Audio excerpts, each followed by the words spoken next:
Et si la sécurité de nos ordinateurs dépendait de l'endroit où on vit? Ça semble un peu fou, et pourtant, c'est précisément le débat que soulève une lettre ouverte envoyée à Microsoft. On va décortiquer ça ensemble. Il s'agit d'une décision qui pourrait bien laisser des millions d'utilisateurs de Windows 10 totalement vulnérables. Allez, voyons de quoi il retourne. Voilà la phrase clé, celle qui est au cœur de la lettre. La cybersécurité ne devrait pas être un privilège géographique.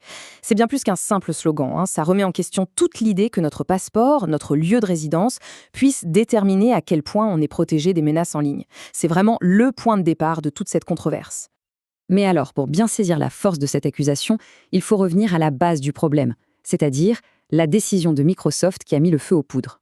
Regardons d'un peu plus près cette politique qui divise. Ok, le contexte est assez simple. Windows 10, c'est bientôt la fin. Pour que les utilisateurs restent protégés, Microsoft propose ce qu'on appelle des mises à jour de sécurité étendues, ou ESU. La promesse, c'est qu'elles seront gratuites, mais là est tout le problème. Seulement pour certains. Et c'est ce certain qui a déclenché toute la polémique. Et là, la division, elle est limpide. D'un côté, on a les utilisateurs de l'Union européenne, du Royaume-Uni, de la Suisse et de tout l'espace économique européen. Eux, ils y ont droit gratuitement. Et de l'autre côté, eh bien, il y a littéralement tout le reste du monde. La lettre prend l'exemple de l'Algérie, mais en réalité, ça concerne des millions de personnes sur tous les autres continents.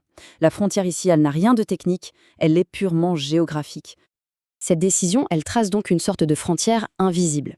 Mais quelles sont les conséquences concrètes? D'après la lettre, ça va bien au-delà d'une simple histoire d'argent. Ça crée ce que l'auteur appelle une véritable fracture numérique sécuritaire. Le terme est fort, hein, une fracture numérique dangereuse. L'idée derrière, c'est que Microsoft ne fait pas que vendre une option payante. Non, l'entreprise est en train de créer activement deux mondes. D'un côté, une zone sûre, et de l'autre, des millions de systèmes qui sont, disons-le, volontairement laissés à la merci des failles de sécurité. C'est là qu'est le vrai danger. Les 4 problèmes majeurs soulevés dans la lettre sont donc très clairs. D'abord, on parle de discrimination géographique. Ça entraîne une inégalité d'accès flagrante à la sécurité. Concrètement, ça veut dire quoi? Les risques de cyberattaque beaucoup plus élevés pour tous ceux qui sont exclus. Mais le point le plus important, c'est sans doute de faire de la sécurité de base un produit de luxe. Et c'est vraiment le cœur du problème.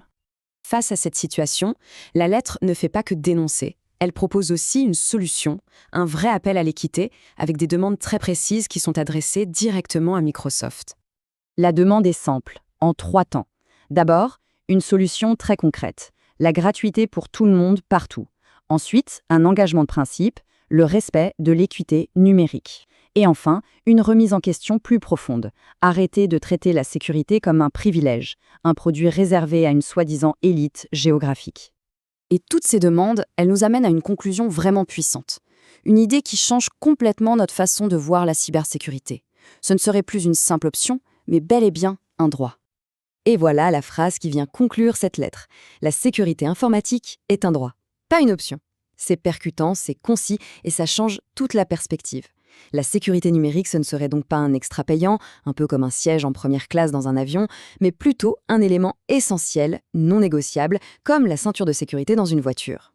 Au final, cette lettre nous laisse avec une question fondamentale, une question qui dépasse largement le cas de Microsoft. Est-ce que, demain, notre sécurité en ligne sera déterminée par notre code postal? C'est une réflexion qui nous concerne absolument tous. Merci d'avoir suivi cette analyse.